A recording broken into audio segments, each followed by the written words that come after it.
De hoy tenemos 4 ponentes a las que a mí me da mucho orgullo presentar dentro de este espacio de la Facultad de Derecho, porque son egresadas de la facultad que han puesto el nombre en alto de nuestra facultad, tanto cuando fueron estudiantes como profesionistas ahora. También quiero agradecer, se encuentra con nosotros presente también el director, por acompañarnos el día de hoy y por los espacios que ha impulsado para que se hable sobre el tema, sobre todo porque era algo que anteriormente no ocurría. Y sin duda hay mucho que hacer todavía, todavía tenemos que seguir trabajando en una agenda para la igualdad, en una agenda para tener un espacio libre de violencia, pero en ese camino estamos y la disposición institucional ha existido. También recuerdo de la conferencia de la mañana que veíamos también ese tema de las brechas generacionales, las profesoras que tienen mayor experiencia y mayores años dando clases dentro de la facultad, nos explicaban cómo había sido su vivencia dentro de la facultad, dentro del ejercicio del derecho, cosa que ha cambiado conforme a las generaciones y tenemos que explorar cuáles son los retos actuales de las generaciones que están por salir y de las generaciones que se encuentran actualmente ingresando a este ejercicio profesional del derecho. Sus experiencias sin duda nos van a servir como un parteaguas para la plática del día de hoy que vamos a explorar estos retos. Para eso me gustaría presentar a las ponentes del día de hoy y hablar un poco más del currículum de cada una de ellas de forma la semblanza de forma muy general. Primero, y lo hice en desorden, Linda Elena Macluso Herrero realizó sus estudios de licenciatura en la Facultad de Derecho de la UNAM. Asimismo, realizó estudios especializados en Derechos Humanos, Derecho Penal Internacional y Derecho Internacional Humanitario en la Universidad Libre de Bruselas en Bélgica y en el Instituto para la Paz y Reconciliación de Auschwitz en Polonia. Se ha desempeñado profesionalmente como abogada en el IMSS, en la Secretaría de Relaciones Exteriores, en donde ha litigado ante la Corte Interamericana de Derechos Humanos y llevado los procedimientos de peticiones individuales ante la Comisión Interamericana de Derechos Humanos y los distintos órganos del Sistema Universal de Derechos Humanos, representando al Estado mexicano. Actualmente se desempeña como directora de Estudios e Investigación de los Derechos Humanos en la Suprema Corte de Justicia de la Nación. Amaranta Viridiana Valgañón es abogada litigante egresada de la UNAM con experiencia en la defensa y promoción de los derechos humanos, especialista en el acompañamiento y representación de personas privadas de la libertad, mujeres víctimas de violencia de género, así como miembros de la comunidad LGBT. Realizó una estancia de intercambio en la Universidad de Huelva en España y fue becaria del Centro Nacional de Derechos Humanos de la Comisión Nacional de Derechos Humanos y colaboró en la Clínica de Justicia y Género Maricela Escobedo de la UNAM. Actualmente es miembro de la Red de Litigantes LGBT para América Latina y funge como abogada senior en el área de litigio estratégico de X Justicia para las Mujeres. Greta Jimena Vilchis Cordero es licenciada en Derecho por la Facultad de Derecho de la UNAM, es maestra en Derechos Humanos por la Ibero, se ha desempeñado en el sector público en la Suprema Corte de Justicia de la Nación y en la Secretaría de Gobernación a través de la Comisión Nacional para Prevenir y Erradicar la Violencia contra las Mujeres. Ha colaborado con organismos internacionales como USAID, UNESCO, UNODC y UNFA. Es socia fundadora de Reconcilia DH y profesora de la clase de Discriminación y Violencia de Género aquí en nuestra facultad. Anel Ortega Moreno es licenciada en Derecho por la UNAM y maestra en Derechos Humanos con especialidad en Organizaciones de la Sociedad Civil, Derechos Humanos y Derecho Humanitario por la Universidad de Estrasburgo, Francia. Realizó una estancia en la sede internacional de Médecins du Monde en París como consultor en violencia urbana e intervención humanitaria en América Latina. Ha asistido a seminarios especializados impartidos por el Instituto Internacional de Derechos Humanos René Cassin de Derecho Internacional de los Derechos Humanos, Salud y Discriminación. Se ha desempeñado como funcionaria pública, académica y ha colaborado con las organizaciones de la sociedad civil y organismos internacionales. Entre ellos, ha laborado para la Comisión de Derechos Humanos del DF, fue secretaria técnica de la Comisión Legislativa de la Cámara de Diputados, que dio seguimiento a las investigaciones relacionadas con el caso Ayotzinapa. Trabajó en CONAVIN y trabajó como abogada de documentación y litigio en casos para el Grupo de Información en Reproducción Elegida, GIRE. También se desempeñó como especialista junior en investigación ministerial de feminicidio en la Oficina de las Naciones Unidas contra la Droga y el Delito, colaborando en la metodología, levantamiento de información y redacción del diagnóstico sobre la revisión de expedientes de investigación ministerial sobre muertes violentas de mujeres clasificadas como feminicidios y homicidios dolosos en el estado de Nuevo León.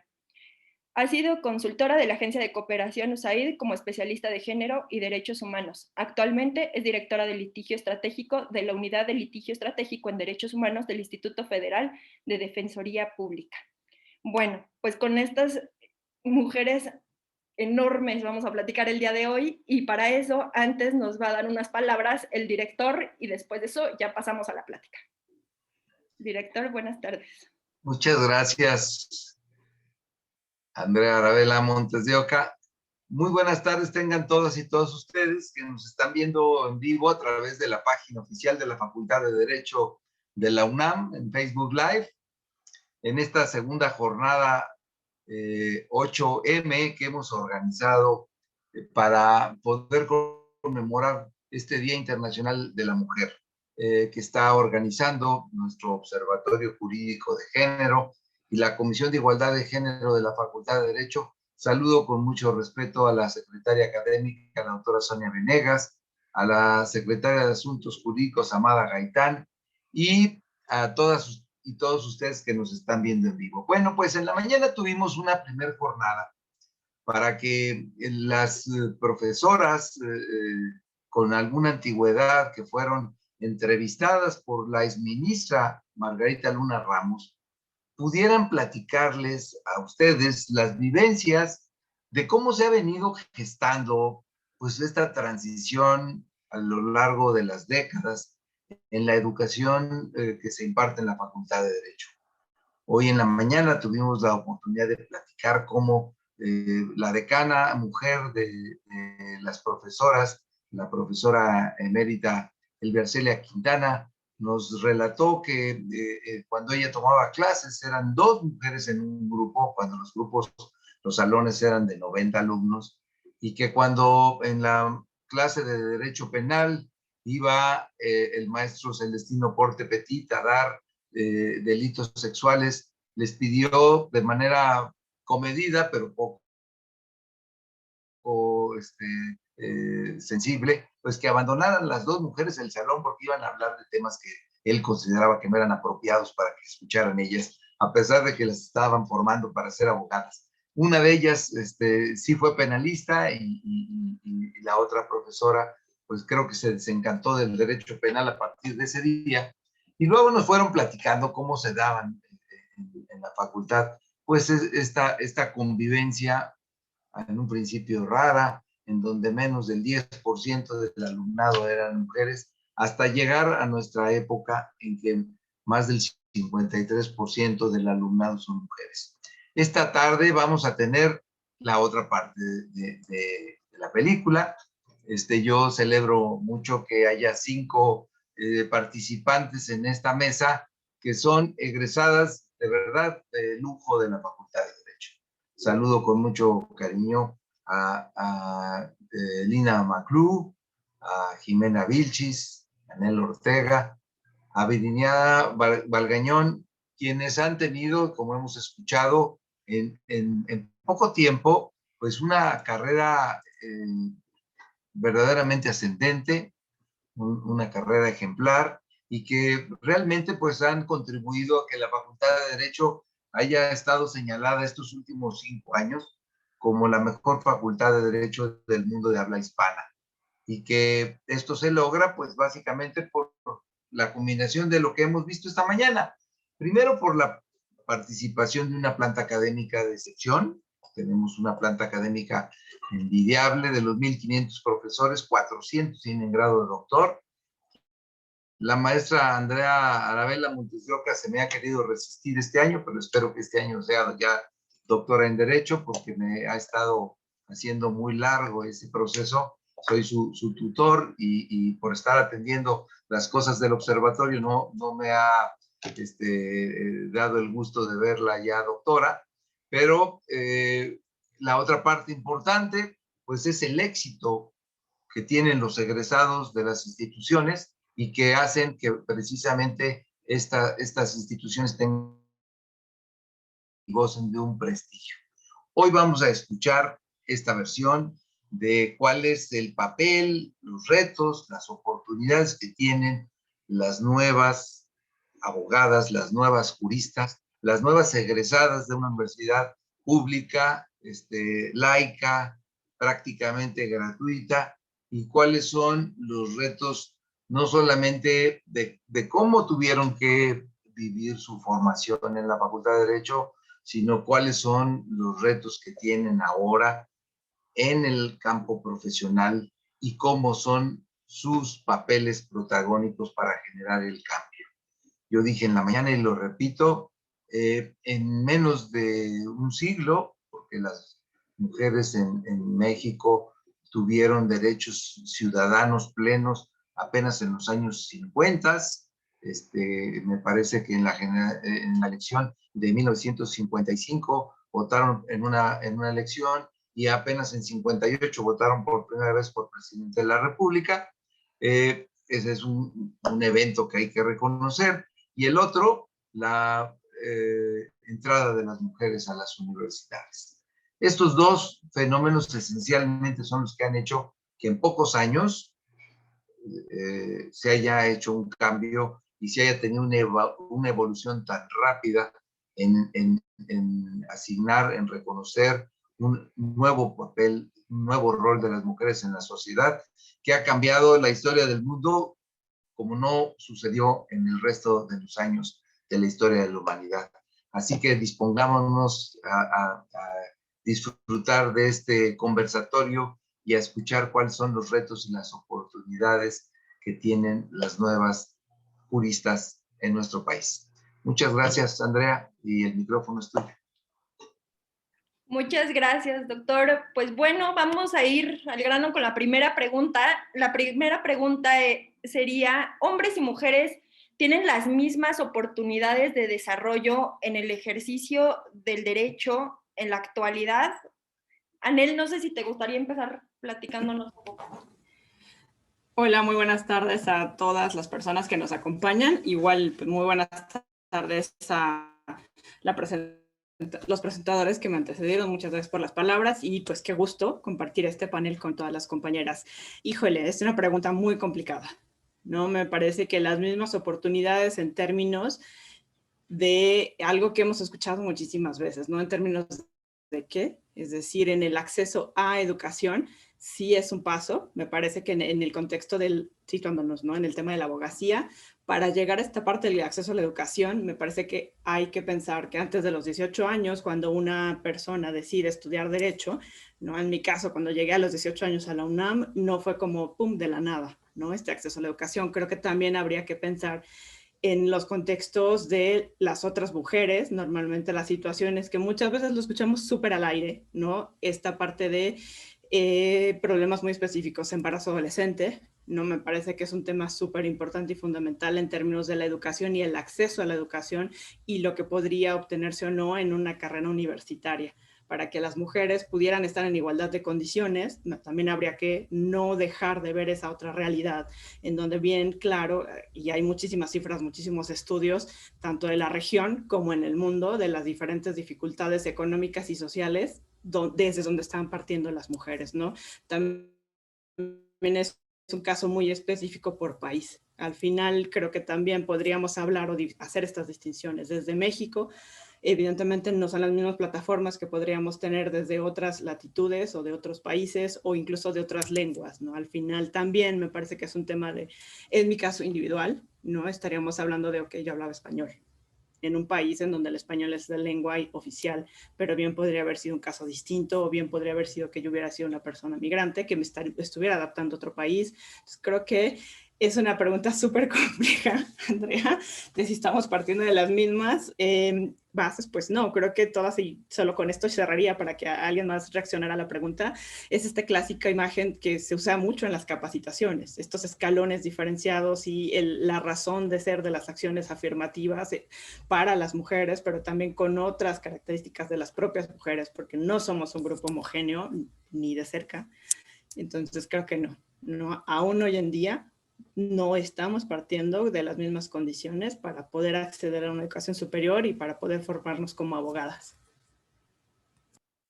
Linda, no sé tú, ¿qué podrías abonar a esto que nos comparte Anel? Muchas gracias, Andrea. Igualmente, muchas gracias por la invitación, por la presentación. Para mí es un gusto estar aquí el día de hoy porque si hay una institución que yo quiero en esta vida es definitivamente la UNAM. Es definitivamente uno de mis más grandes amores. Entonces, muchas gracias por la oportunidad de estar aquí. Yo escuchaba el conversatorio que también se dio en la mañana aquí en este mismo espacio y la verdad es que sí creo que si nos ponemos a ver en una línea temporal desde aquellas épocas hasta la actualidad, por supuesto que ha habido avances para que haya mejores oportunidades o que haya una igualdad en oportunidades.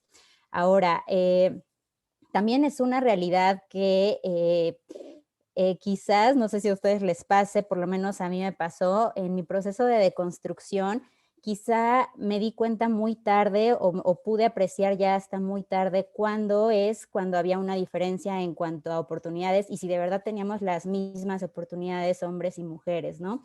Eh, a pesar de los grandes avances que ha habido en la Facultad de Derecho, creo que todavía a nivel en la educación existen todavía grandes retos, ¿no? En cuanto a la docencia. Lo decía la ministra Luna Ramos en la mañana, creo que para hablar de ser abogados tenemos que remitirnos necesariamente a nuestra educación. Y sí creo que, por lo menos en mi tiempo, espero que las cosas ya sean diferentes ahora, pero hizo muchísima falta de concientización, o sea, para saber verdaderamente si estábamos en una situación de igualdad y qué es lo que se tenía que atacar. Entonces, yo coincido con Anel, yo creo que no tenemos las mismas oportunidades, esa es puntualmente mi respuesta, yo creo que no estamos en igualdad de oportunidades, hombres y mujeres en el ámbito de la abogacía. Sí quiero hacer una distinción, ¿no? Porque muchas veces cuando platico, ya saben, de estas pláticas acaloradas y digo, no, es que no tenemos las mismas oportunidades, siempre la respuesta quizá es, no, es que claro que sí, en la Constitución ya está determinado la igualdad entre hombres y mujeres, principio de igualdad y no discriminación, las leyes también, y bueno, aquí sí quisiera hacer una diferencia entre la igualdad formal y la igualdad sustantiva.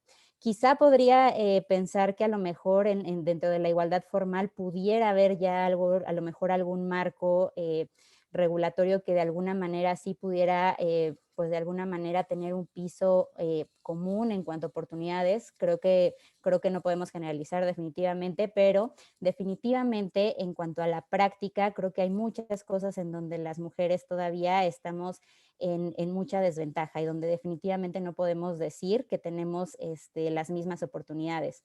Retomo también lo que decía esta Anel. Al final del día también nosotras estudiamos en la Ciudad de México, en donde a lo mejor podemos tener un panorama muy privilegiado, ¿no? Pero si volteamos a ver a lo mejor otros estados, a lo mejor otras comunidades, pueblos y comunidades indígenas, afrodescendientes, me parece que ahí en estos casos es donde todavía se remarca mucho más esta desigualdad de oportunidades que hay. Y insisto, en el ámbito estudiantil sí, y sobre todo en el ámbito laboral, ¿no? Donde puedo mencionar solamente por mencionar algunos ejemplos, o sea, hay cosas que sí, por nuestro género, por el hecho de ser mujeres, hay cosas que sí, o sea, que sí tenemos, digamos, este reto en específico y estas dificultades que justamente hacen que las oportunidades no sean las mismas, ¿no? Empezando por el acoso, por el hostigamiento, podemos voltear a ver incluso, ¿no? La mayoría de los puestos de altos rangos siguen siendo ocupados por hombres, mujeres embarazadas, o sea, pareciera que es una broma, pero una de las principales causas de despido hoy en día, si vemos desde el ámbito laboral, sigue siendo todavía los embarazos.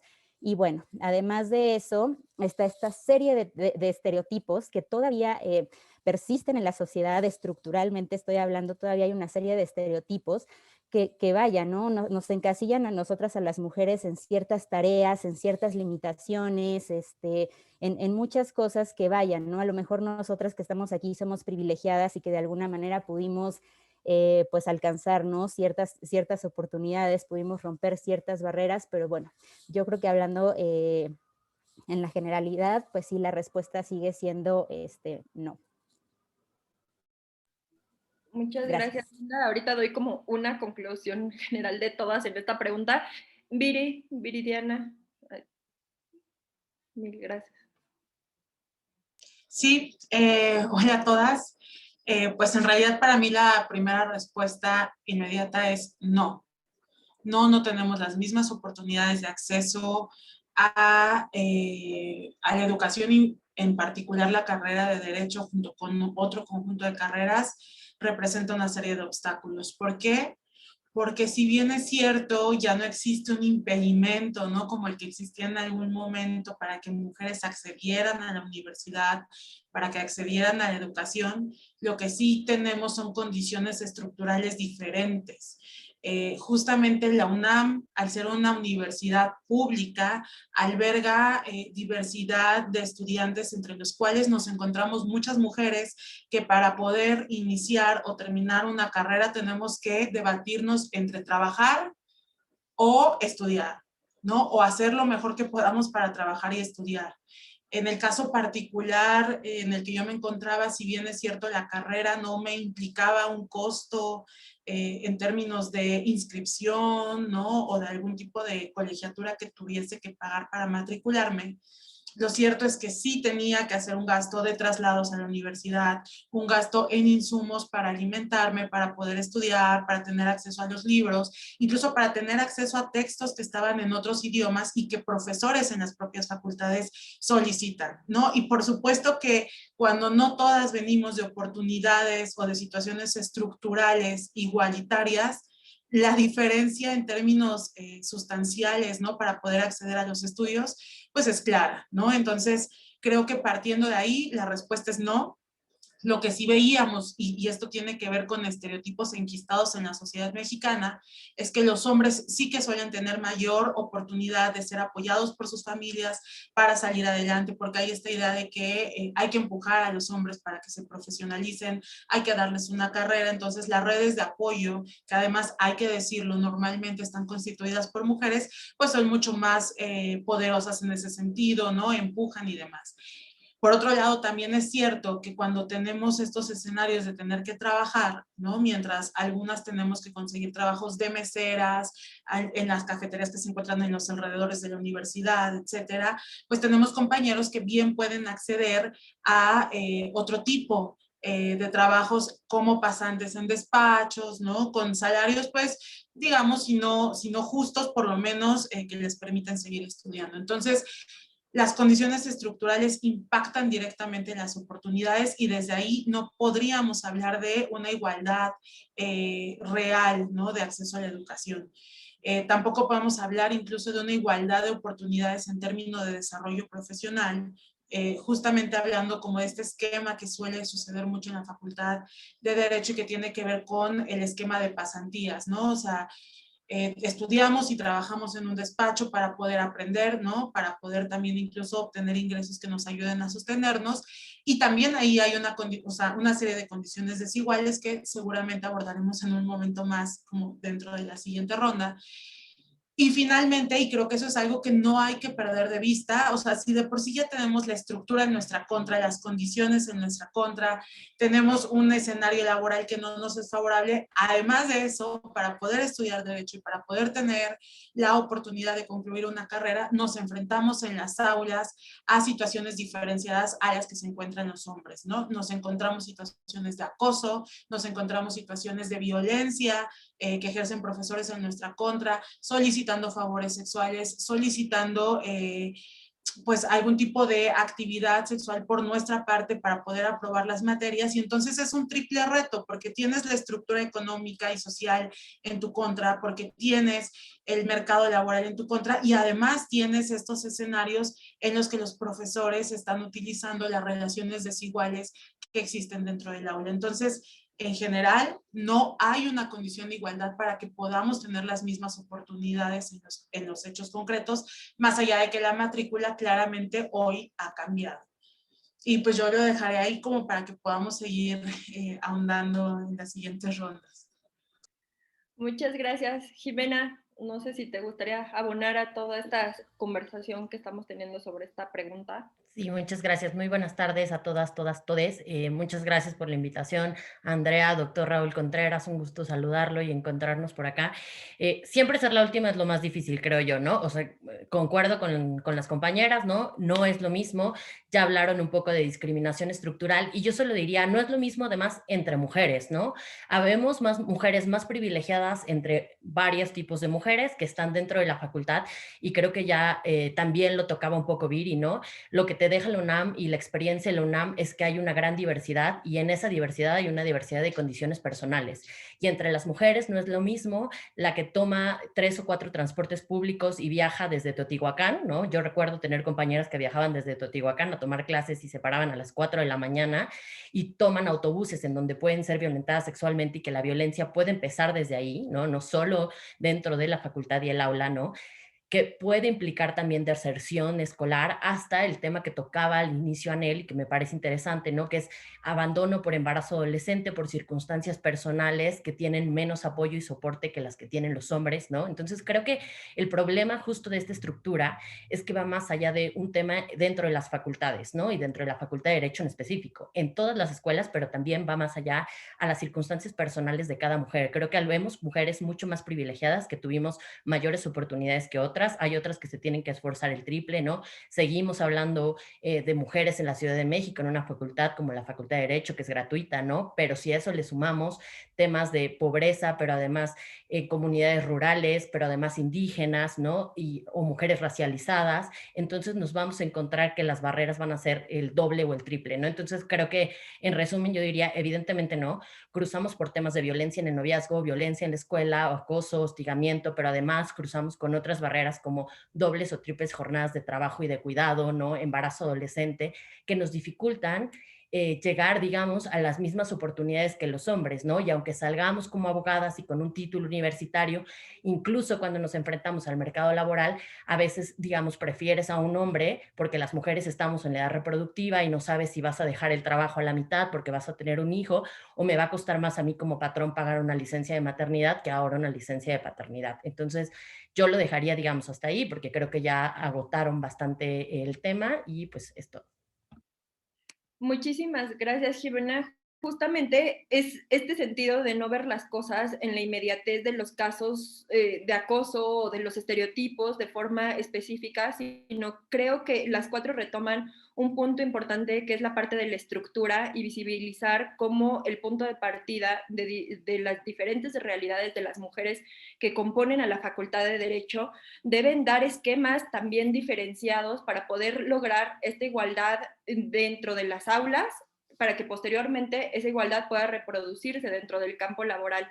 Sobre todo cuando nos enfrentamos a cuestiones que no necesariamente son exclusivas dentro del derecho. Vaya, la Facultad de Derecho y en general la UNAM es muy diversa en hombres y mujeres que vienen de Teotihuacán, de hombres y mujeres que vienen desde muy lejos y que tienen condiciones adversas. Sin embargo, esta estructura también condiciona que las mujeres tengan a cargo labores de cuidados de sus padres, de sus abuelos, de sus hijos y también labores domésticas dentro de las casas, distribución que no se ve, además de las situaciones de violencia que se viven y que mencionaba con mucha claridad Viri sobre los distintos, son los triples retos, ¿no? Es el reto de tengo que pasar la materia, tengo que salirme por la tangente para que no me acose y si me acosa, pues salir bien librada y que no me afecte la calificación.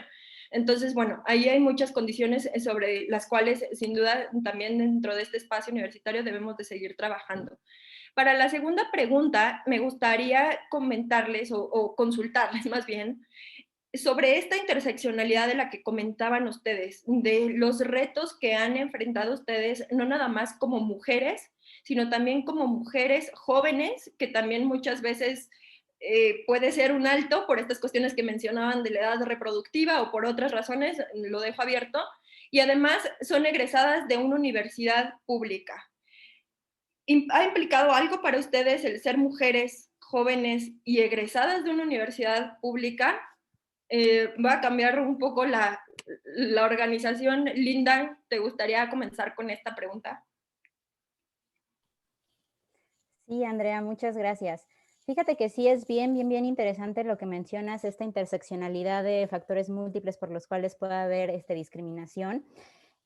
La realidad es que en mi caso quizá lo más difícil de todo fue que justo en este proceso de deconstrucción que he tenido, que sigo teniendo, es darme cuenta que sí.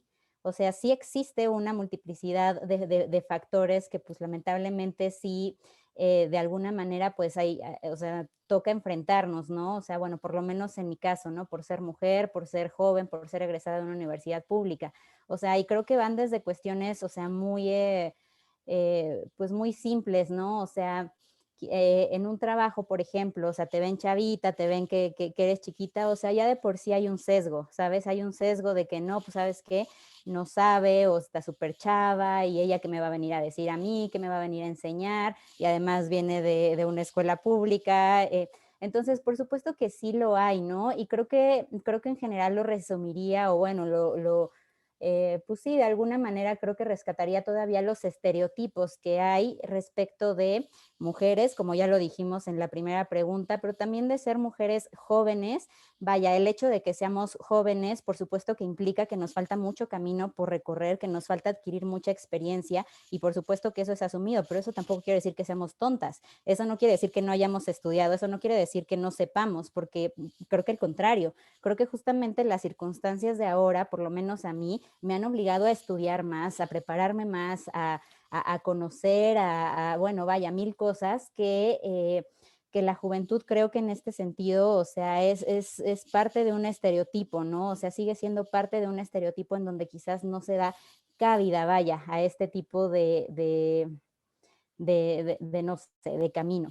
Ahora, en cuanto a ser una mujer egresada de una universidad pública, la verdad es que en ciertos sectores creo que puede ser o puede llegar a impactar más que en otros, ¿no? Voy a poner el ejemplo muy claro, ¿no? Yo trabajé en Secretaría de Relaciones Exteriores, en donde pues justamente la diplomacia mexicana pues tiene de alguna manera estereotipos muy marcados en cuanto a tienes que hablar inglés, tienes que hablar más idiomas, francés, etcétera.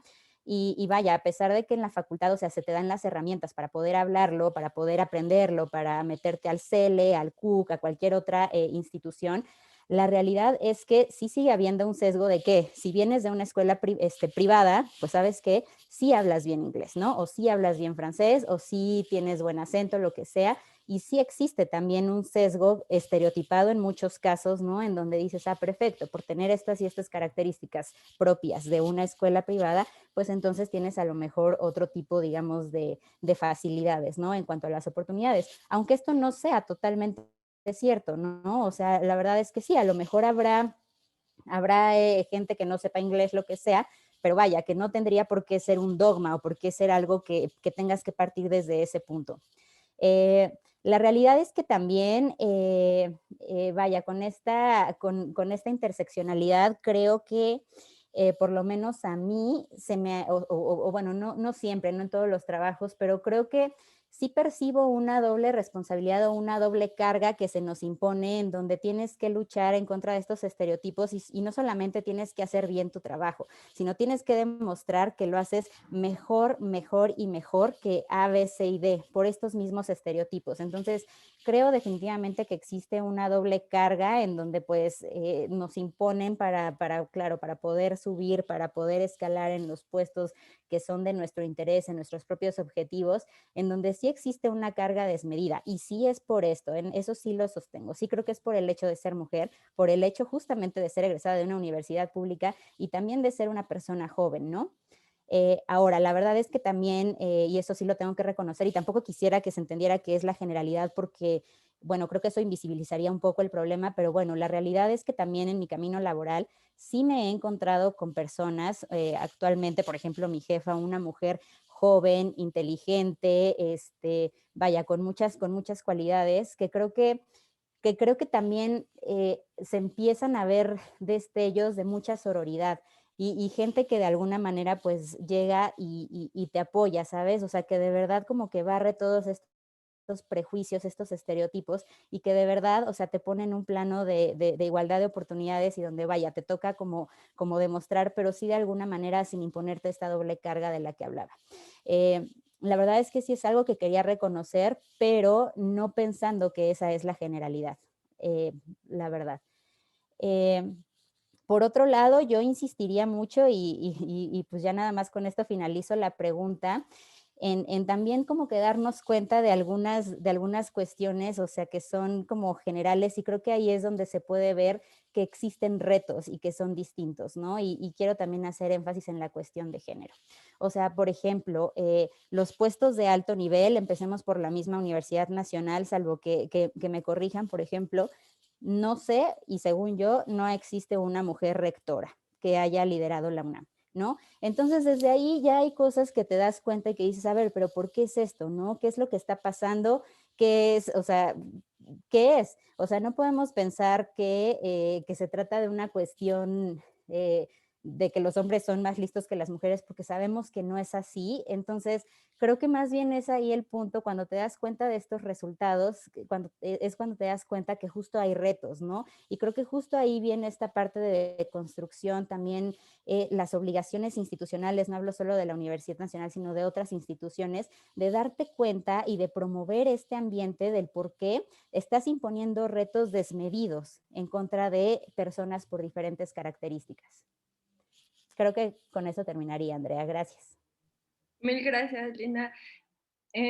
Sigue Viridiana. Pues la verdad es que la experiencia que yo les puedo compartir es pues muy positiva, pero también tiene que ver con que si hay algo que creo que ha hecho muy bien la universidad en este tiempo y que ha ido mejorando, es establecer espacios de oportunidad para que pues los que egresamos y las que egresamos tengamos la posibilidad de desarrollar aquello en lo que nos gusta como pues litigar, ¿no? En particular, yo vengo de la experiencia de la clínica jurídica Maricela Escobedo, que fue un proyecto que se gestó entre un proyecto del PUEG, con el apoyo de él, entonces, administración de la Facultad de Derecho, y donde yo no solo pude aprender cosas nuevas, sino que en realidad formé lo que hoy es mi vocación y mi área de especialidad, que es el litigio estratégico. Entonces, pues yo me siento muy agradecida con este espacio que se generó, y habría que decirlo, sí, por la fuerza, por el empuje de las mujeres que en ese momento estaban liderando el PUEG, ¿no? Entonces, que en ese entonces era el Programa Universitario de Estudios de Género, ahora sí es, ¿no? Entonces, pues creo que la experiencia ahí fue muy interesante, creo que es algo que tendría que seguirse generando en la universidad, esta posibilidad de seguir empujando para que haya estos espacios de aprendizaje, de práctica, de enseñanza, y no es que sea un guiño a los directores aquí de la facultad, pero sí también, ¿no? Y por otro lado, cuando yo salgo de este espacio, sí que me enfrento a un mundo diferente en el que no necesariamente venir de una universidad pública es visto con buenos ojos, ¿no? Y entonces ahí de pronto se abre una segunda discusión sobre cómo hay que demostrar que se tienen más capacidades o más habilidades o incluso igual de habilidades que las compañeras o los compañeros que vienen de universidades privadas, ¿no? Hay que dar como un doble esfuerzo, un doble quite en las entrevistas que se realizan. Entonces, el sector en el que yo me desarrollo actualmente, que es la sociedad civil, ¿no? Pues sí que hay como una diversidad de mujeres que se encuentran cada vez más presentes, sobre todo en ciertas organizaciones, pero que pues mayoritariamente vienen de universidades privadas. Entonces, si bien no es algo a lo que yo me haya enfrentado, porque por el contrario, para mí la experiencia fue, les comento, muy positiva, sí que nos damos cuenta de que a final de cuentas tenemos pues un menor, digámoslo así, o una menor presencia de mujeres egresadas de universidades públicas, en particular de la UNAM. Y que también, por supuesto, tiene que ver con ciertas cosas, ¿no? Que de pronto se ofrecen en universidades privadas que no necesariamente están relacionadas con las capacidades o las competencias que tienen cada uno de los chicos, ¿no? Es decir, sí que se tienen por parte de las universidades convenios de colaboración con organizaciones de la sociedad civil, y entonces también ahí hay un reto, un área de oportunidad para las universidades públicas, para establecer este tipo de vínculos, para establecer este tipo de comunicaciones entre uno y otro espacio, ¿no? Por supuesto, sé que la experiencia que comparto no es necesariamente mayoritaria, sé que hay un reto en particular, y ahí, o sea, quisiera como ahondar para ir cerrando con una cosa muy particular que nos sucede, que tiene que ver con el color de piel. Sí que nos damos cuenta, por supuesto, de que venir de una universidad pública, ser mujer y además de todo eso, ser morena, ¿no? O con una serie de rasgos que te asocian a comunidades indígenas, en mi caso tiene que ver con comunidades de la Mixteca oaxaqueña, pues por supuesto que se vuelve un reto, ¿no? Triple que tienes que vencer para convencer de que eres buena en lo que haces, tienes capacidades suficientes, y por supuesto vencer un estereotipo que no necesariamente se enuncia en palabras, pero que se vive, ¿no? Entonces, sí que hay todo un tema relacionado con la raza, con la clase, y que se relaciona también con el tema de universidades públicas. Entonces, si bien mi experiencia ha sido positiva, también he encontrado este tipo de obstáculos que he tenido que sortear y que creo que es importante visibilizar.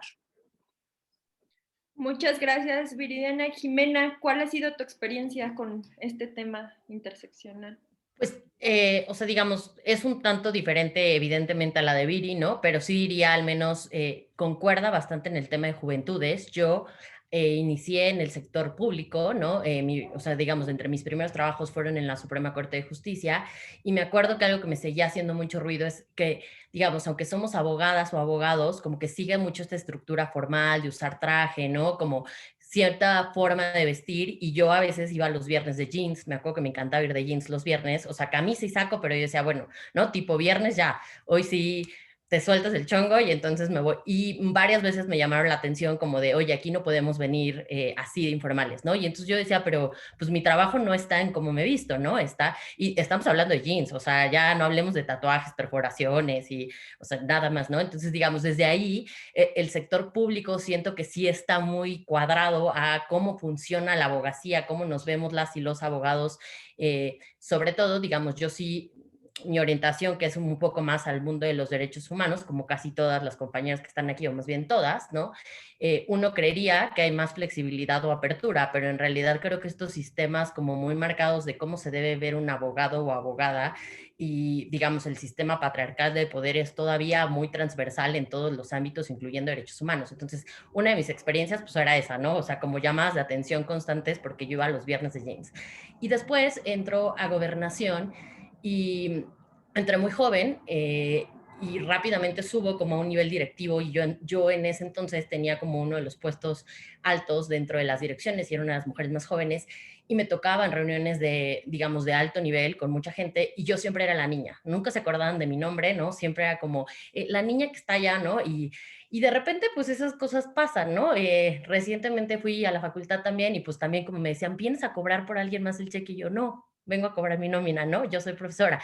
A veces verte joven, pues te pone como en esta raya, digamos, de menos seriedad o que sabes un poco menos, ¿no? Como que siento que no está tan valorizada el tema de la juventud, pero como les digo, siguen siendo experiencias desde el privilegio que tampoco me parecen que han sido tan complicadas. El tema de universidades públicas creo que sí nos han limitado en algunas cosas, ¿no? Al menos en mi generación todavía no estaba como ahora el plan de tener el inglés como, digamos, tenías que liberar el inglés como un idioma, pero no tenías clases constantes de inglés, sino entrabas al CL o a otra, digamos, a otra sección que no dependía de la facultad. Creo que eso ahora lo está haciendo muy bien la facultad y les da como mayores oportunidades a las y los egresados de la facultad. Pero ciertamente ciertos sectores específicos sí tienen algún recelo todavía con las universidades públicas, ¿no? O como que creen que no venimos tan bien preparadas o preparados, pero sí debo decir que el tema, por ejemplo, de idiomas es en su momento, digamos, era un esfuerzo adicional de muchas y muchos alumnos. Creo que eso es algo que la facultad ha venido cambiando en los últimos años. Mi hermana acaba de egresar justo de la facultad también como abogada y ella sí le tocó, digamos, un plan de estudio más integral con inglés, ¿no? Y creo que eso sí nos da como mayores ventajas, pero, digamos, hablando de experiencias personales, yo diría, a mí siempre ha sido como más la juventud, ¿no? Como que siempre, y seguro te pasa a ti también, Andrea, como que siempre es como, no sabía que tú eras a quien estaba esperando, ¿no? Y yo, no, pues sí, era yo. Cuando ingreso a la sociedad civil, y ahí coincido con Viri, casi todas las personas que liderean este tipo de instituciones vienen de universidades privadas y entonces cambia un poco la dinámica. Entonces siento que dependiendo del sector, digamos, hay sectores además muy específicos, incluso despachos que solo te aceptan si eres de universidades privadas, ¿no? A eso súmale si eres mujer y el cómo te vistes y cómo te ves. Creo que todavía hay como retos importantes de discriminación y Viri tocaba uno súper importante, ¿no? El tema de razas. Entonces, sí, digamos, ha cambiado, digamos, la dinámica, las mujeres estamos incorporadas en otros sectores, pero aún hay ciertos estereotipos o prejuicios detrás de quienes estudiamos abogacía, pero además también en el espacio o en universidades públicas. Y creo que hasta ahí dejo mi participación. Muchas gracias, Jimena, y sí me pasa. Ahorita voy con eso. Y Anel, por favor, ¿nos ayudarías a cerrar con este tema? ¿Cuál ha sido tu experiencia dentro de los distintos campos en los que tú has estado trabajando? Sí, pues justo confirmo lo de Jimena, también me decían como, ¿y vienes por alguien más? Pero bueno, fuera de eso, y yo no iba de jeans, por cierto, pero fuera de eso, yo coincido, ¿no? Todo lo que mencionaron Linda, Viridiana, Jime, sobre las diferentes experiencias, las he visto, ¿no? Y aquí también yo quisiera, como lo mencionaba Jimena, y como yo lo decía en un principio, es que no todas las mujeres estamos en las mismas situaciones o no nos tratan de la misma manera. Y los tratos diferenciados también es cierto que no ocurren aquí.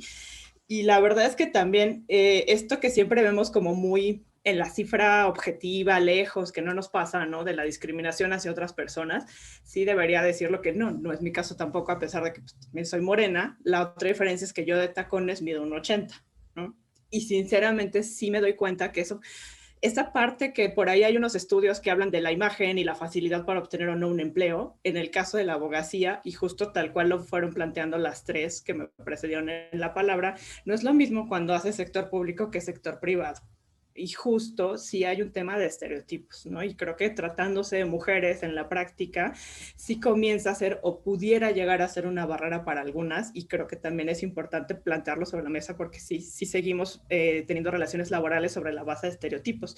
Pero en el caso específico de viniendo de una universidad pública, no podría decir que mi experiencia fue justo un recelo o un rechazo. Sí coincido en la parte de que como mujer jóvenes sí tienes que hacer 4 veces bien las cosas. O sea, al final del día sí tienes que, o sí se exige de repente esta parte de lo que mencionaban las tres realmente. Hay que demostrar que sabes, y sobre todo el tema, no solo demostrarlo, sino que tienes resultados.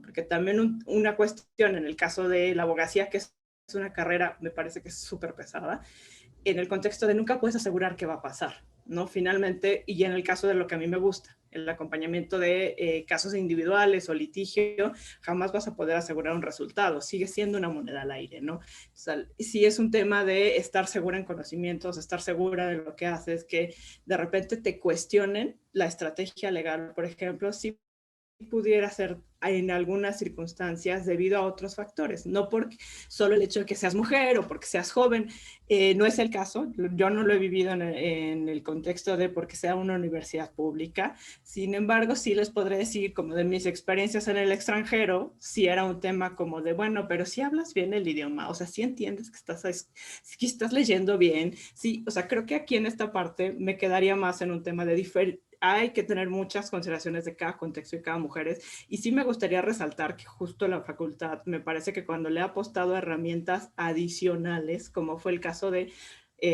no sé, el caso específico de Viri sobre la clínica, ¿no? En el caso tanto Jimena y Linda, que también fue mi caso, las simulaciones de cortes me parece que son una herramienta fundamental y que en algún punto generacionalmente yo podría reconocer que fueron un plus, ¿no? Al menos yo creo que aquí las las que estamos participando en el evento, podríamos traducirlo en eso, ¿no? Fue una herramienta que nos ayudó en un contexto en donde las universidades privadas, o al menos poco a poco, fueron imitando o alineándose a esta práctica de la facultad, ¿no? Algo que siempre hizo durante muchos años la facultad, a ayudar, apoyar o gestionar que los alumnos pudieran ir justo a otros países, ¿no?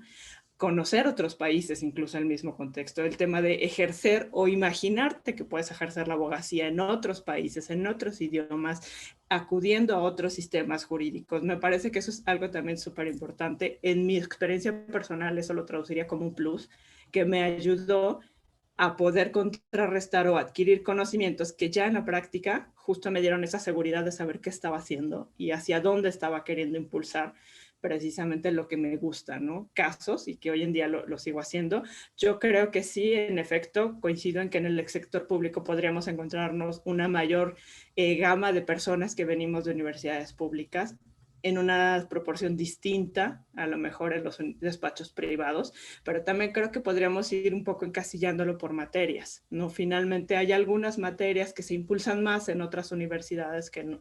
De repente eso también creo que puede ser algo bien subjetivo, y creo que es complicado generalizarlo, pero finalmente yo cerraría con esto de, coincido con las compañeras, el ser mujer joven puede ser complejo, también en un contexto de jerarquías, y si lo quieren ver así, ¿no? En esta jerarquía súper vertical que sigue permeando en la práctica, justo en el ejercicio de gobierno, poder judicial, pudiéramos poner como muchos ejemplos. Creo que también estas jerarquías verticales en donde tú te acercas siendo mujer joven es complicado, porque ahí también se cruza en lo que tú mencionabas, y con esto cierro, las interseccionalidades. Finalmente, el hecho de tener que responderle a una mujer jefa puede ser diferente, puede ser difícil y puede ser muy cuestionado todo el tiempo, ¿no? Entonces también ahí viene otra carga de tener que demostrarle, por si no fuera suficiente, no, a tu equipo, cuando de repente está compuesto por hombres que no se han cuestionado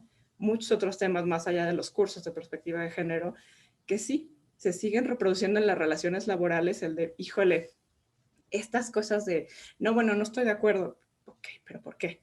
No, más allá de la objetividad de un caso, de una estrategia jurídica, o sea, creo que pudiera permear de repente en algunas circunstancias ese aspecto, ¿no? O incluso con tus pares. Creo que también es importante mencionarlo porque finalmente la perspectiva de género no solamente se traduce en los estudios o en aplicarla en la defensa de casos, sino también en la cotidianeidad de cómo tratamos a nuestras compañeras o compañeros en ámbitos laborales, y que pues suma un poquito más este grano que tú planteabas, Andrea, de ser joven y ser mujeres, pero además justo esto de vale la palabra laboral que podríamos tener con otros compañeros pesa igual. Creo que de repente con el poco paso del tiempo que hemos tenido, posiblemente las 4 que estamos aquí compartiendo nuestra experiencia, ha ido cambiando, pero ciertamente en un inicio no pesaba igual.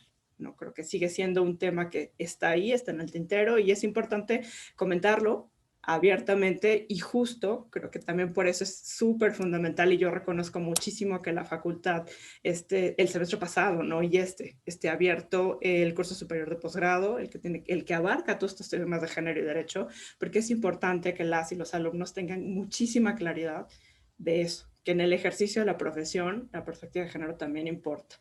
Y con eso yo cierro. Gracias. Muchísimas gracias. Justo de sus reflexiones recojo esta parte de mirar la interseccionalidad más allá de esta clasificación de mujeres jóvenes y egresadas de una universidad pública, sino que hay muchísimas condiciones más que también pueden dar una situación diferenciada en el ejercicio profesional y también dentro de la parte de la experiencia dentro de la formación jurídica. También recojo esa parte que me llamó muchísimo la atención de esta división sectorizada, o sea, me llama la atención, pero no me sorprende, de la división sectorizada que hay entre sector público y sector privado, y cómo se tiene que seguir trabajando en esas relaciones interinstitucionales para poder fomentar que se venzan esos estereotipos que hay a partir de cuestiones de universidad pública. Sin duda va a ser un reto pendiente que tenemos ahí. Y también sobre esas cuestiones extra que ustedes valoraron dentro de la facultad y que existen dentro de la facultad actualmente y que quizás hay que seguir como apoyando, y sobre todo generar esos espacios en los que más alumnos puedan y no sea un espacio como tan tan restringido, ¿no? Que eso también ha sido como parte de las evaluaciones que se ha dado. La tercera pregunta es, ¿qué estrategias o políticas consideran necesario poner en práctica para que el ejercicio de nuestra profesión sea más igualitario? Ya vimos el contexto, ahora toca ver cuáles son las soluciones que ustedes han visto, qué estrategias, qué políticas se podrían aplicar para poder generar un ambiente más igualitario en nuestra profesión. No sé, Viridiana, si te gustaría empezar con esta respuesta. Sí, claro que sí. Justo estoy aquí en medio de lo que está pasando hoy y que creo que es como una de las pues cosas que creo que tendría que empezar a marcar la labor de lo que estamos haciendo y las estrategias que estamos impulsando. Veo por un lado que lo que decía hace un momento, un área de oportunidad, por supuesto, enorme para la facultad, para la universidad, es comenzar a atender verdaderamente todos los problemas que tienen que ver con género, no solo relacionado con las cuotas, de quienes están llegando como profesores y profesoras, no solo mirando los datos sobre matrículas, sino también atendiendo efectivamente los casos relacionados con violencia de género, con violencia que se ejerce de profesores hacia el alumnado. Y creo que esa es una de las estrategias estructurales que la universidad tendría que tomar en sus manos para poder avanzar en un diálogo diferente en algún punto de todo lo que está pasando, ¿no? Para nadie es ajeno que ha habido un contexto repetido, reiterado de chicas que se han atrevido a denunciar el acoso, el abuso sexual por parte de profesores en las aulas, etcétera. Entonces, tomar en serio este tipo de situaciones con estrategias implementadas, construidas a partir de diagnósticos, entrevistas con las compañeras, escuchando a los testimonios de cada una de las estudiantes que se atreven a reportar este tipo de situaciones, creo que sería un paso indispensable, ¿no? Y que por supuesto, en algún momento ya la propia doctora Socorro, ¿no? Muchas profesoras de la facultad se han atrevido a tomar en sus manos y empujarlo, ¿no? Como una consigna, como una necesidad. Sin duda, desde nuestro lado, ya como egresadas de la facultad, pues nos toca la otra parte que tiene que ver, y a eso he dedicado los últimos 7 años de mi vida, que es el acompañamiento de otras mujeres, ¿no? Sean mujeres egresadas de la facultad, estudiantes que acuden a nosotras a solicitar auxilio, asesoría, sobre cómo avanzar, sobre cómo incluso en ocasiones, por supuesto, la pregunta tiene que ver con procesos de denuncia, ¿no? Cómo hacer una denuncia por hostigamiento, por acoso sexual por parte de algún profesor, por parte de algún compañero, pero por supuesto que también hay compañeras que buscan otra ruta que no necesariamente se relaciona con el derecho penal, sino que tiene que ver con procesos de saneamiento, de sanación, con procesos de incluso justicia restaurativa. Entonces, pues otra de las grandes estrategias para comenzar a cambiar la balanza en estas situaciones desiguales que tienen que ver con el ejercicio de la carrera, pues también del lado de las que hemos egresado y que estamos también viviendo una oleada diferente de este momento del derecho, pues creo que hay ahí como otra gran labor que hacer y que creo que además estamos haciendo desde los diferentes lugares en los que nos encontramos. Y finalmente creo que algo por lo que no habría, o sea, que creo que no habría que soltar, pero para nada, pues es seguir construyendo esta serie como de propuestas, políticas, cambios legislativos, ¿no? En la participación en aquellos espacios que hemos conseguido. No ha sido fácil, y lo digo desde mi propia experiencia, no ha sido fácil.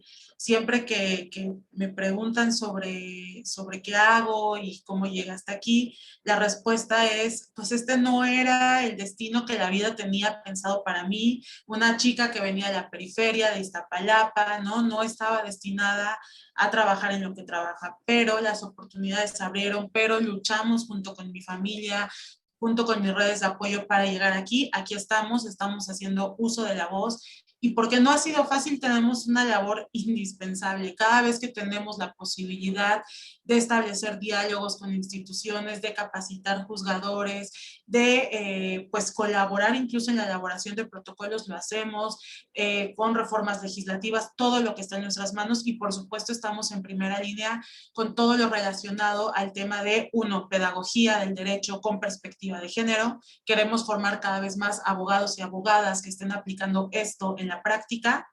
Y por otro lado, por supuesto, como el día de hoy, estamos acompañando a mujeres que están manifestándose, que están haciendo uso legítimo de su derecho a la manifestación y a la protesta. Entonces, pues para esto es que nos formamos en universidades públicas, toca regresar un poco de lo que recibimos en esas aulas, y por supuesto para mí la trinchera de lucha está pues siempre del lado de las víctimas. Y creo que esas son las grandes estrategias que hemos implementado. Apostar cada vez más por las clínicas creo que es indispensable, no solo porque yo me formé en una clínica, sino porque veo de verdad a los jóvenes que salen de estas clínicas preparados para litigar de una manera diferente. Y creo que esas son las estrategias, creo que son las apuestas, y creo que incidir en cambios estructurales pasa por esta pequeña ruta de cosas que hay que hacer. Muchísimas gracias, Miri. Anel, toda tuya la palabra. Gracias. Justo en esta parte me parece que también es súper importante como distinguir, ¿no? ¿Qué podemos hacer como para que cambien diferentes problemáticas? Habría que justo tener como una multidimensionalidad de qué problemas, qué medidas, y también, digo, es mi caso, como en el caso de Viridiana, de parte o gran parte de mi trayectoria profesional ha sido o ha estado enfocada a qué medidas cambiamos, ¿no? Finalmente, también muchos años he estado en capacitación con personal, tanto policía como ministerial, y muchos de ellos o tienen la carrera de Derecho Trunca o son abogadas y abogados egresados, ¿no? Entonces, de repente sí ha sido, me parece, híjole, fundamental el cambio de planes de estudio, la incorporación de temáticas nuevas en los programas de estudio. Sinceramente, justo por eso reconozco, y cada vez que puedo platicarlo con algunas personas de otras facultades de Derecho del país, pues destacar, ¿no? Este cambio que hizo la facultad sobre el curso superior de posgrado. O sea, era algo que veíamos en el país, pero en instituciones privadas, ¿no? El hecho de que la UNAM también se uniera a esta perspectiva, que impulse estas dinámicas junto con estas otras herramientas de clínicas, ¿no? Creo que también coincido totalmente con Viridiana, hay una diferencia en la formación que es fundamental o puede ser fundamental para la persona en ese contexto, de contar o no con una especie de laboratorio, ¿no? Pero también incorporando precisamente todo un tema de derechos humanos, es decir, no nada más estaríamos hablando de temas de perspectiva de género, estaríamos hablando de herramientas sobre el litigio estratégico, también estaríamos hablando de estos saltos cualitativos y cuantitativos, de cómo estamos atendiendo, qué vamos a atender, qué vamos a hacer. Creo que también pareciera que no lo es, pero sí es una medida importante esta modernización y esta depuración de temas, ¿no? Creo que la otra medida también lo ha sido, y eso ya yo lo veo desde la experiencia en diferentes ámbitos de trabajo, que no son una medida única, ¿no? Y también con esas pincitas lo digo, el establecer medidas afirmativas o cuotas o espacios dedicados para asegurar que mujeres estén en ciertas posiciones, ¿no? Y quisiera destacarlo en el contexto específico del Poder Judicial, el facilitar que existan concursos para que mujeres accedan a diferentes posiciones, o incluso lo podría mencionar ahorita más en mi contexto innato directo laboral, ¿no? La Defensoría Pública Federal, que justo el año pasado sacó una convocatoria específica solo para que mujeres que ya estaban trabajando ahí, que tenían otros puestos normalmente más bajos, ¿no? Oficiales administrativas, analistas, que pudieran concursar por una plaza para ser defensoras públicas, ¿no? Porque si veíamos las cifras, básicamente eran hombres. Entonces también me parece que eso es importante, el poder en esta parte de cómo solucionamos esta paridad, este acceso a oportunidades, ¿no? Justo lo que veníamos mencionando desde un principio. Si de por sí hay muchísimos retos para ingresar a la educación superior, mantenerse en ella, titularse, y lo que veníamos dibujando, las diferencias o las dificultades que puede haber ya en el campo laboral de si me aceptan, no me aceptan, si me quedo mucho tiempo, si no me quedo mucho tiempo. Creo que también la propia seguridad en el trabajo, con todas las medidas que pueden ir acompañadas, es importante, y por ahí lo mencionaba, me parece que Linda en un principio, ¿no? Incluso tener estos, estando en poderes judiciales, en posiciones en donde es posible sentar precedentes, o desde lo que seguramente es el campo diario de Viridiana o es mi campo, el estar buscando casos que nos permitan sentar precedentes para interpretar de una mejor manera ciertas normas, creo que también ayuda, ¿no? En el caso específico de las mujeres también son muchas otras medidas que creo que se deben de tomar, se pueden tomar, y que ayudan o pueden significar la gran diferencia a pesar de que estemos en 2020 y tengamos que repensar si ya llevamos 10, 15, 20 años o más de medidas afirmativas en un contexto, y si no ha sido suficiente, creo que también esa es la otra vuelta de la tuerca. Hay que darle un análisis a por qué, ¿no? Pero sobre datos duros y armando política pública dura, con evidencia, y no nada más sobre el mero contexto de, ok, eso ya no sirvió, lo dejamos de lado. Creo que es importante esta parte. Jimena. Yo me iría más a la parte institucional, digamos, de la Facultad de Derecho. Yo empezaría sin duda alguna con un diagnóstico. Creo que tenemos que saber dónde estamos paradas y parados, ¿no? Cómo está el tema de violencia y acoso, no solo el profesorado entre el alumnado, ¿no? También hay muchísima violencia de pareja, violencia en el noviazgo, acoso y hostigamiento del alumnado, y ese también hay que atenderse y hay que hacerlo visible, ¿no? Entonces yo diría, primero necesitamos un diagnóstico. Teniendo este diagnóstico de dónde estamos todas y todos, un plan de acción, y este plan de acción tiene que incluir visibilizar la cero tolerancia a la violencia, ¿no? Más allá, digamos, del discurso, que es importante, ¿no? Y de las campañas, también con sanciones, y sanciones claras a, digamos, a las personas que cometan este tipo de actos, sean profesores, sean alumnos, sean alumnas o profesoras, ¿no? Por donde se viva, porque la violencia, digamos, el acoso y el hostigamiento lo vivimos mucho más las mujeres, pero también lo pueden vivir hombres en algunos casos en particular. Creo que es súper importante tener sanciones claras de actos de no repetición, ¿no? Acompañado, digamos, sí, también de capacitación al profesorado. O sea, creo que algo que tenemos que hacer, incluir a las mujeres, es súper importante, digamos, tener más maestras, claro que es importante, pero no eso te va a asegurar que estas maestras estén transmitiendo conocimientos de género, ¿no? Y entonces, para lograrlo y para hacerlo, creo que sí, digamos, yo ahora que estoy dentro del cuerpo del profesorado, de verdad hay una oferta súper grande de actualización para las y los profesores todo el tiempo.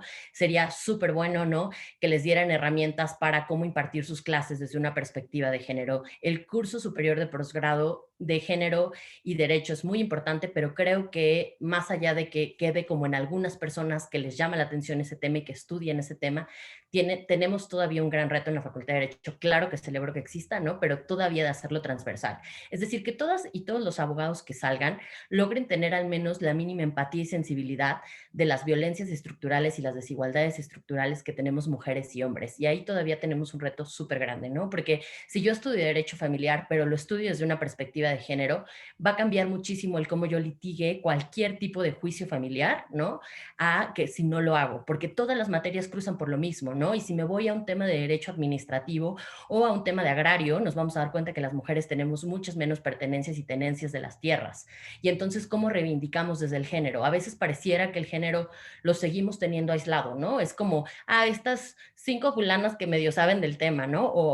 O las 3 profesoras que trabajan del tema. No, o sea, ojalá, y creo que hacia allá tenemos que transitar, profesoras y profesores, hombres y mujeres, tengan como la capacidad de dar sus clases desde perspectivas interseccionales, no solo género, ¿no? Verlo desde la parte de discriminación racial y verlo desde la parte de las comunidades indígenas, y que puedan darnos herramientas para, al final, digamos, la ventaja que tenemos en la UNAM por ser una escuela pública es que somos más sensibles a la universidad de personas que somos y la diversidad.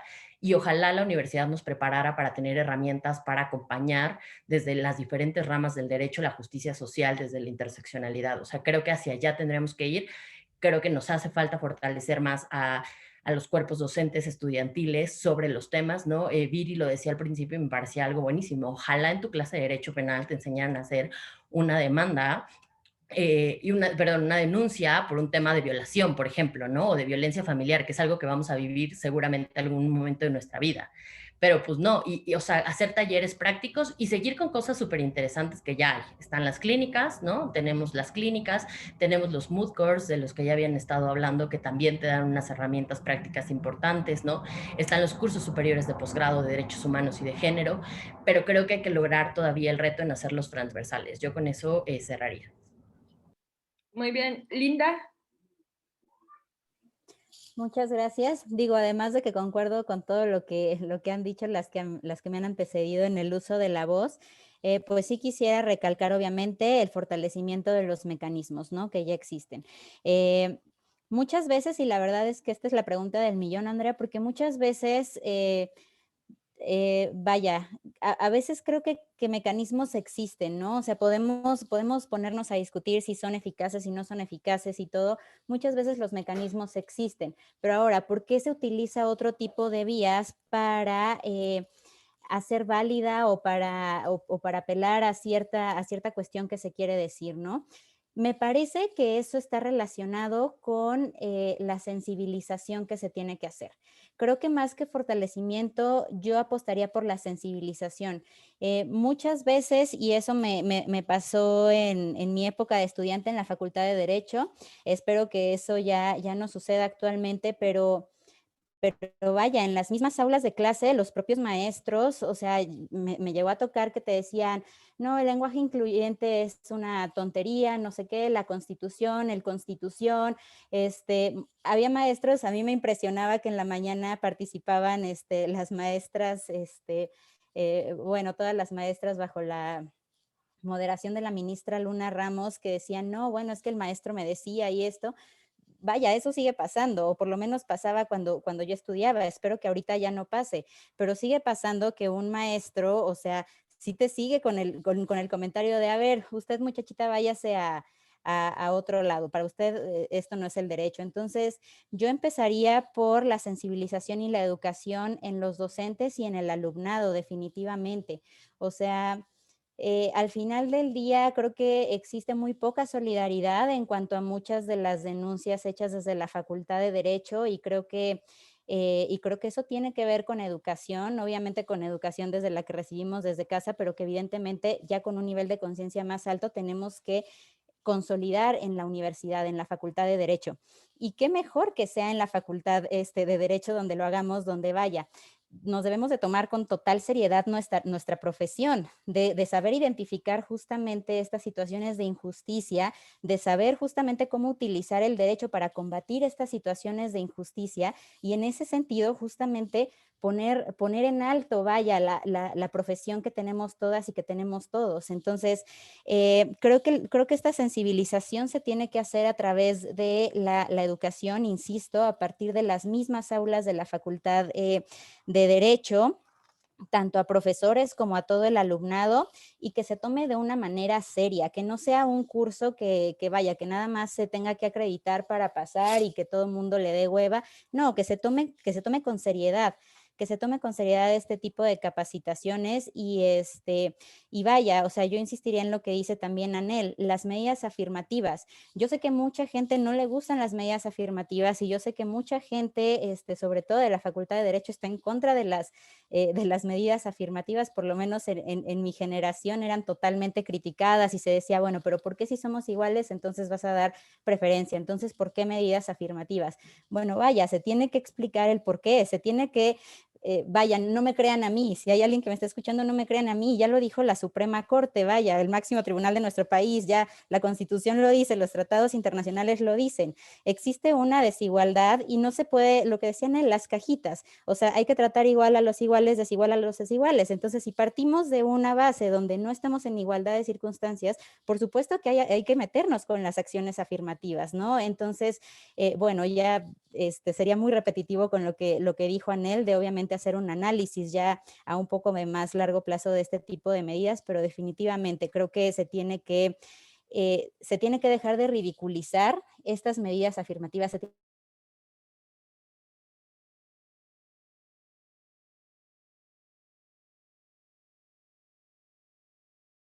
Bueno, en cuanto a las demás herramientas, la verdad es que celebro Celebro mucho lo que ya comentaban y las medidas que ya ha tomado la facultad de Derecho, como decía Estanel, pues las clínicas que ya existen, los moot courts que también ya existen, y bueno, eso también me da mucho orgullo decirlo, desde mi ámbito laboral ahora en la Suprema Corte de Justicia de la Nación, tuve la oportunidad, vaya, de abonar con estas ideas, ¿no? A lo mejor de proponer este primer moot court en materia constitucional y de derechos humanos.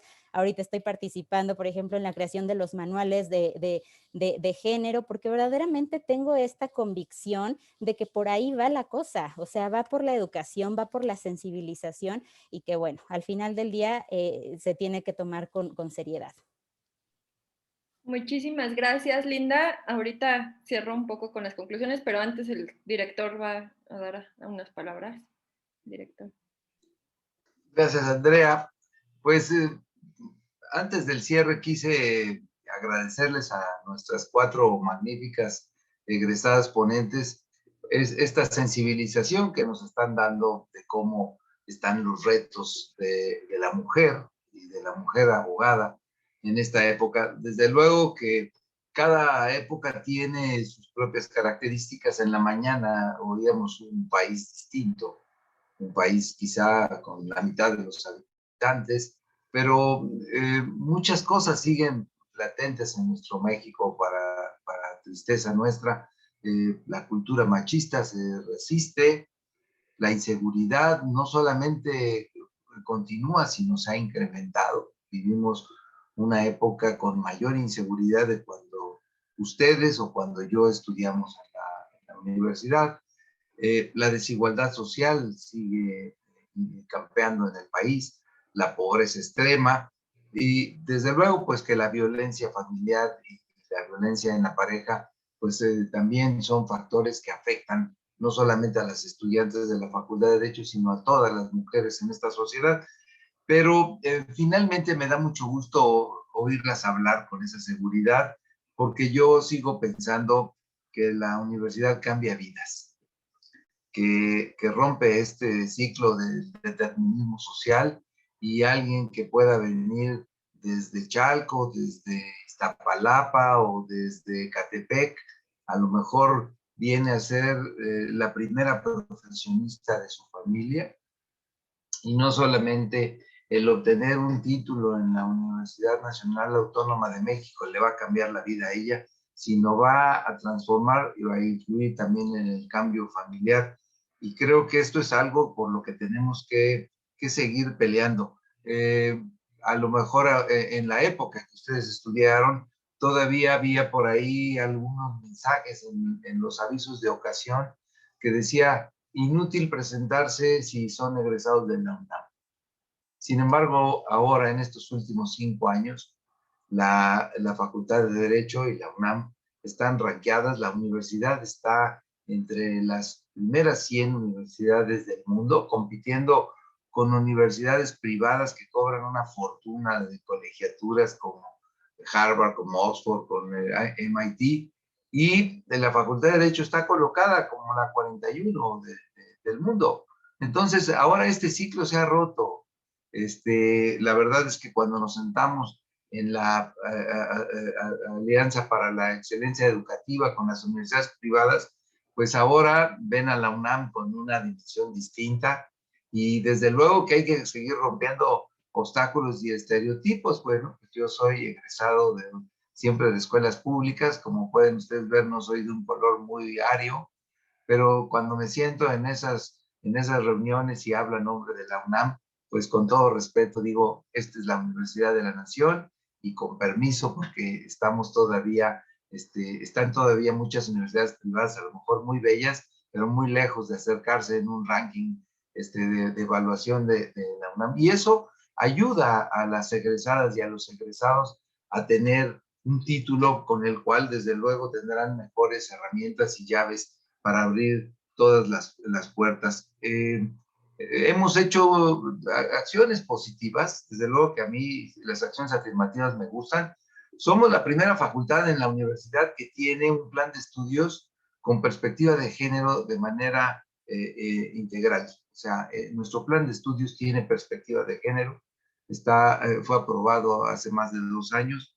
Hemos hecho acciones afirmativas como obligar a los colegios a que tengamos consejo técnico paritario, a que tengamos pues un equipo de trabajo paritario, a que la mayor cantidad de las jóvenes egresadas de la maestría sean mujeres, a que existan más opciones para que en todos los comités tutoriales del doctorado, en todos los sínodos para los exámenes, en todos los eventos tiene que haber siempre la presencia de una mujer y ya estamos tratando de romper todas estas inercias que si no hacemos este tipo de acciones afirmativas tardarían mucho más. La verdad es que en el tema de las denuncias y las acusaciones de género hemos tomado medidas efectivas. Tenemos una nueva secretaria que aquí está en nuestra aula universitaria. La maestra Amada Gaitán tiene el reto de tener una actitud distinta. A veces es difícil explicarles, porque si de por sí en la universidad es difícil, cualquier acción contra un profesor de la facultad se ve doble o triplemente difícil, porque todos son abogados y todos son litigantes, y si no se hacen las cosas con todo cuidado y con toda eficacia, pues son profesores que están acostumbrados al uso de la ley y se nos salen por los lados, pero tenemos una magnífica abogada que ha cambiado muchas cosas y que estoy seguro que harán más cosas. Qué bueno que hoy, en este día 8 de marzo, la universidad esté cumpliendo con su compromiso con la sociedad, que esté abierta, que esté debatiendo, que esté dialogando, que esté coincidiendo, que esté generando conocimiento. La verdad es que para mí ha sido un placer escucharlas porque están contribuyendo al cambio generacional y puedo decirles que hoy, al igual que las profesoras que estuvieron con nosotros en la mañana, ustedes son ejemplo de ser guerreras, de ser pioneras, de ser revolucionarias, de ser impulsoras y sobre todo un ejemplo para las estudiantes que actualmente están en las aulas, batallando con algo que a lo mejor en su generación tampoco les tocó, que es la pandemia. Imagínense con todos estos ingredientes, hoy por hoy, las dificultades que tenemos que enfrentar para que la educación no se suspenda en estas condiciones de desigualdad, de pobreza, de falta de conectividad, de falta de elementos, para que las estudiantes no pierdan la oportunidad de cambiar su vida y de que puedan seguir teniendo la mejor educación jurídica que se puede impartir en México y prácticamente de manera gratuita. De verdad, muchas gracias, les valoro mucho sus opiniones y están invitadas en caso de que quieran incorporarse las que no lo estén a la planta académica, porque siempre será un gusto tener mujeres experimentadas que hayan aprendido muchas cosas en la universidad y que estén aprendiendo muchas cosas más en el ámbito profesional y que regresen a las aulas precisamente, como lo dijeron ustedes, a devolverle a la facultad pues el enorme legado que a todos nos ha dado. Gracias, Andrea, y a despedir la transmisión, felicidades por esta mesa tan maravillosa. Bueno, muchísimas gracias a cada una de las ponentes, a la doctora Sonia, doctor Raúl Contreras, Ricardo Rojas, Amada Gaitán y Lore, que haces posible todo esto siempre dentro de la facultad y que eres la que más trabajo pesado trae con todo esto de las redes. Muchísimas gracias. Bueno, solo me queda tomarles la palabra en todas estas ideas que nos dieron y poderlas retomar y llevarlas a la facultad para poder generar estos cambios que son tan necesarios y que luego se reflejen en la profesión jurídica, en el desarrollo de la profesión jurídica de las abogadas que están en camino y se están formando actualmente. También muchísimas gracias por ese amor que le tienen a la universidad y la verdad es que las 4 mujeres que están aquí como ponentes el día de hoy, me encantó tenerlas como invitadas porque sobre todo son mujeres congruentes con lo que dicen y con lo que hacen y eso también a veces es muy difícil de encontrar.